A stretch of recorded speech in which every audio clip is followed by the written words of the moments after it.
Gara-gara dua orang lah, Bung Karno dan Bung Hatta, hari ini kita semua bisa tahlilan dengan bebas. Kalau teks proklamasi tidak dibaca, mungkin kita tidak bisa seperti ini sampai hari ini. Maka sepanjang kita masih melakukan kebaikan-kebaikan, semua kebaikan yang kita lakukan, beliau insya Allah akan dilimpahi keberkahan oleh Allah Subhanahu wa Ta'ala. Indahnya apa? Ternyata Bung Hatta ini cucu dari seorang mursyid Thorekoh Naqsyabandiyah. Saya sempat baca, bukan kaleng-kaleng kalau agama beliau kuat, karena memang nama beliau Muhammad Atha kalau tidak salah itu.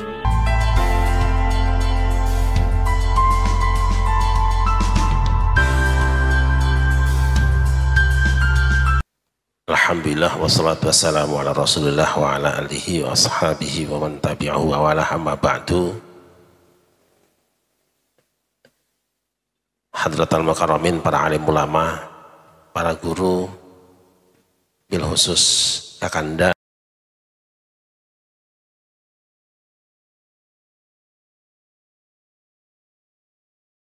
Dr. Kiai Haji Mujib Kulyubi, sarjana Al-Quran, para pilih sepuh dan para kiai, teman-teman dari PT IKI Jakarta, juga dari Padepokan Dakwah Sunan Kalijaga.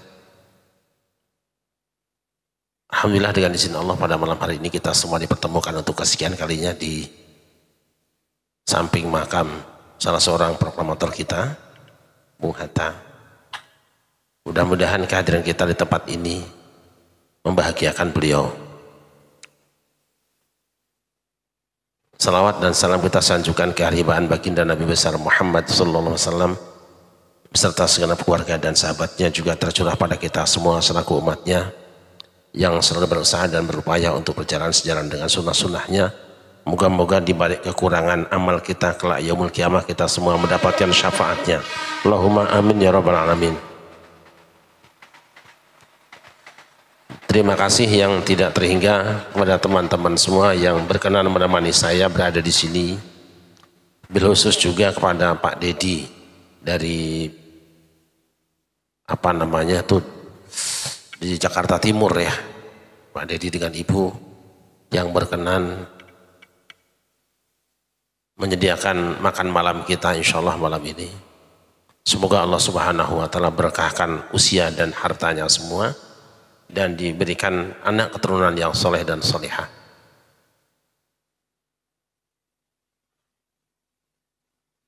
Kiai Mujib ini seperti disampaikan tadi, teman seasrama saya,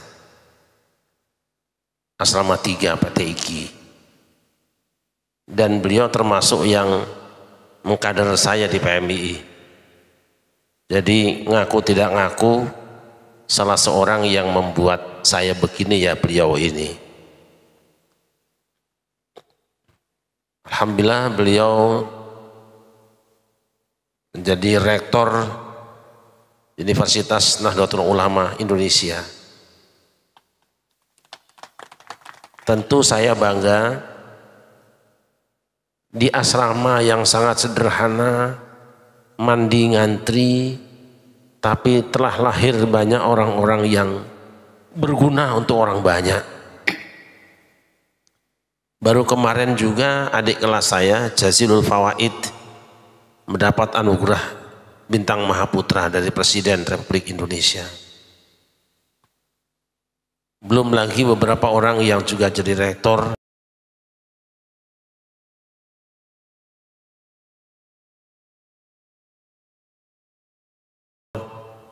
Jadi saya cuma ikut senang, ikut gembira, dan tentu ikut mendoakan. Mudah-mudahan manfaat-manfaat yang beliau berikan kepada anak-anak bangsa benar-benar diterima di hadapan Allah Subhanahu wa Ta'ala. Hamba Allah yang dimuliakan, hatiku insya Allah akan kita gulirkan untuk keliling seluruh Indonesia. Kemarin saya sudah bicara dengan Rektor IKI dan Direktur Pasca Sarjana. Saya bilang nanti ada segitiga PT IKI, IKI dan Padasuka. Insya Allah kita akan gelar di beberapa tempat haflah tilawatil Quran seperti ini. Kalau tadi Kiai Mujib menyebutkan bahwa saya ini orang Nahdiyin, itu tidak salah, tapi hari ini saya sudah menjadi anggota ISIS. Islam sepenuhnya, Indonesia seutuhnya. Saya juga pernah menjadi anggota HTI, Hizbut Tahlil Indonesia. Insya Allah kalau pada suka orangnya nggak macem-macem, orangnya tidak neko-neko, sederhana sekali.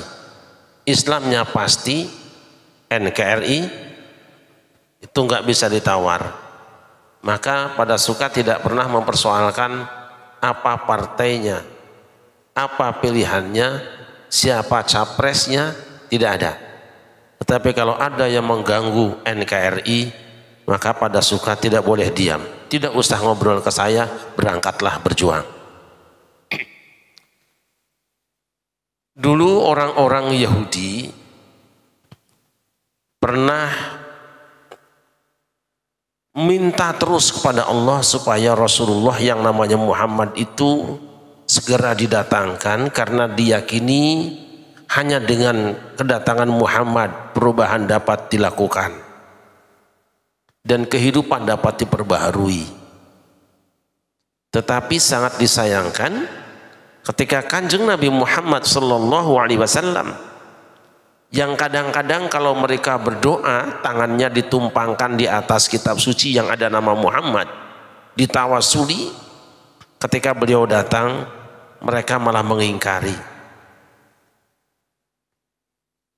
Allah mengatakan, "Falamma ja'ahum kitabun min 'indillahi musaddiqun lima ma'hum wa kanu min qabli yastaftihuna 'alal ladzina kafaru falamma ja'ahum ma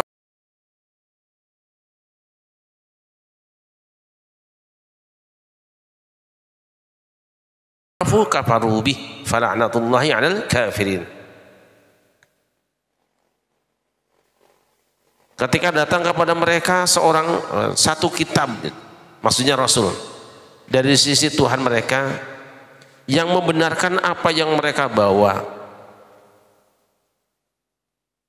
sementara mereka dulu senantiasa meminta kemenangan kepada Allah atas orang-orang kafir. Tetapi ketika dia yang mereka minta datang itu benar-benar datang kepada mereka, mereka mengingkarinya. Fala'natullahi 'alal kafirin, maka orang kafir itu ditimpa laknat Allah. Sudah ditunggu-tunggu, tetapi ketika datang malah diperlakukan dengan kekufuran, sikap kufur, dilaknat Allah. Apa maksudnya? Kita bangsa Indonesia entah berapa puluh tahun menginginkan datangnya kemerdekaan, karena kita bermimpi ingin punya negara sendiri, ingin bisa mengatur hidup sendiri. Tetapi falamma ja'ahum ma'arafu kafarubih. Tidak sedikit di antara kita ketika kemerdekaan yang kita tunggu-tunggu datang itu, kita memperlakukannya, menyikapinya dengan sikap kekufuran. Salahkah jika kemudian Allah melaknat kita semua? Maksud saya begini, bahwa kita semua memang menampakkan sikap bahagia gembira dengan pasang spanduk di mana-mana, dirgahayu kemerdekaan RI, judulnya tasyakuran, judulnya teriak-teriak merdeka, merdeka. Ya memang sudah merdeka. Lomba-lomba diadakan di mana-mana.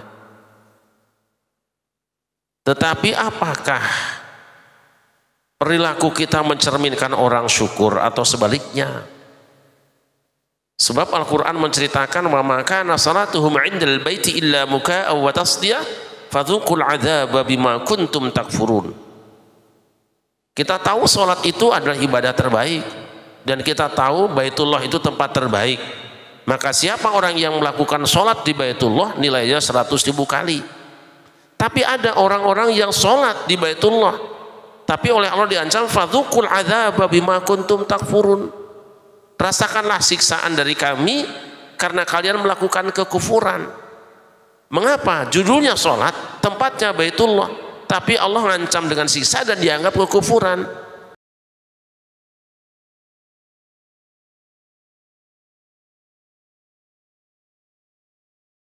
Sebab tengah-tengahnya illa muka wa tasdiyah. Salat mereka itu judulnya memang salat, tetapi prakteknya bersiul dan bertepuk, kadang-kadang tari telanjang. Jadi yang menyebabkan Allah marah itu judulnya ibadah, judulnya baik, tapi prakteknya bertentangan dengan judulnya. Bisa jadi satu saat kita akan melakukan tindakan dengan judul syukuran tapi isinya kekufuran.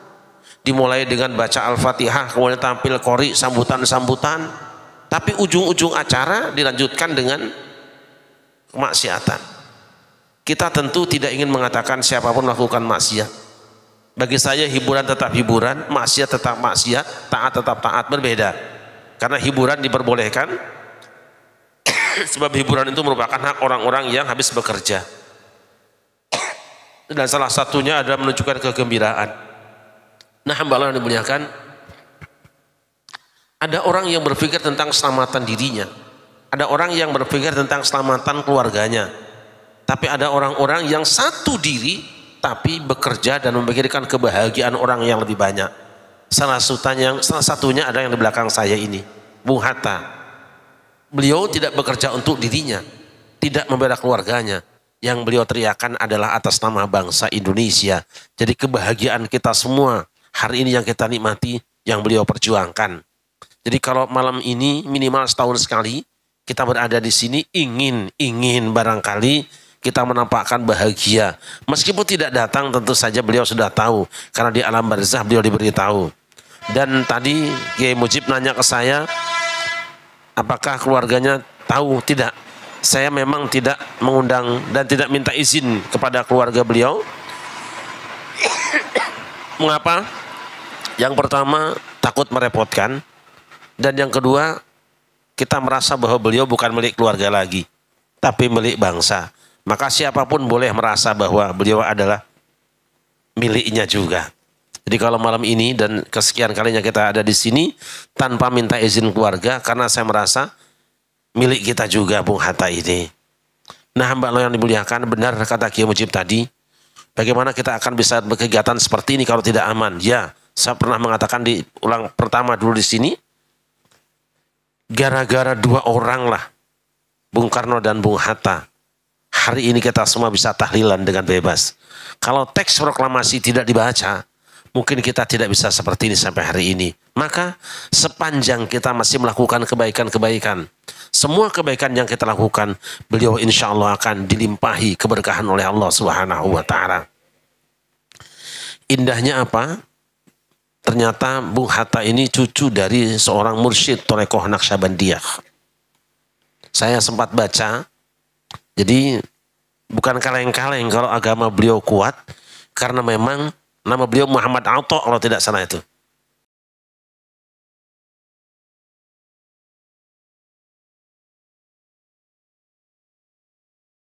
Jadi bukan Hatta, Atha ya, biasa.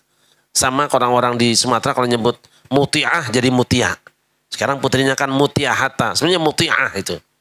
Cut Mutiah, wanita yang taat. Jadi sekali lagi tidak perlu kita panjang kalam di sini, karena perlunya kita di sini mendoakan beliau ya.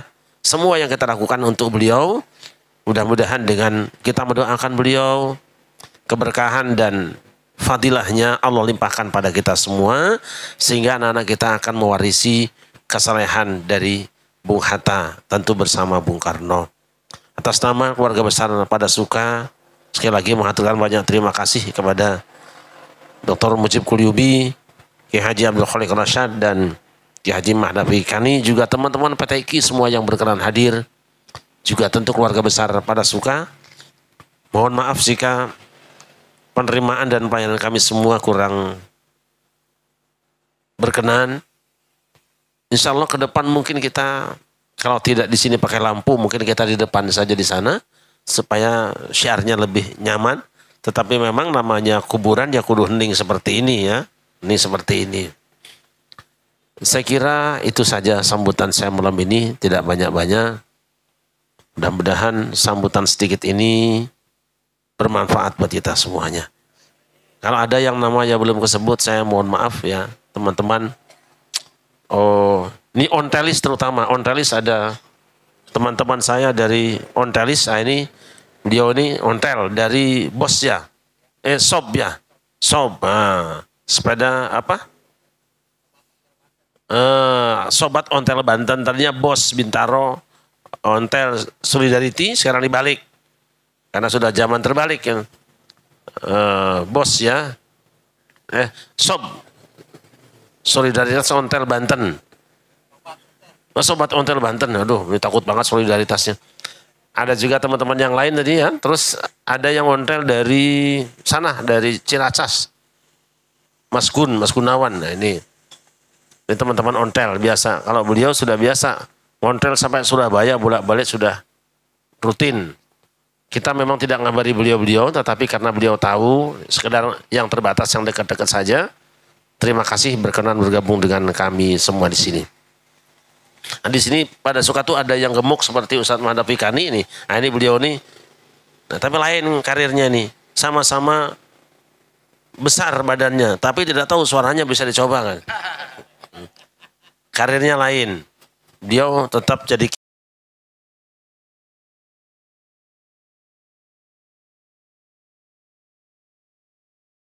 kiai plus dukun. Di sini juga ada yang kurus, kori kita Kiai Haji Abdul Khalik Rasyad. Di sini juga ada yang kurus, itu Mas Tikno. Saya tidak tahu suaranya sama enggak. Lain. Mas Tikno itu tugas daripada suka itu membuat perguruan silat namanya Kalimaya. Kalimatullah hiyal ulia. Saya beri nama Kalimaya karena Kalimaya itu Al-Quran, Kalimatullah hiyal ulia. Dan ciri Kalimaya itu dari jauh kelihatan hitam, tapi kalau didekati ketahuan banyak warna di dalamnya. Itulah pada suka. Kelihatannya hitam semua, tapi dalamnya jangan coba-coba. Apapun bisa dimakan. Gitu.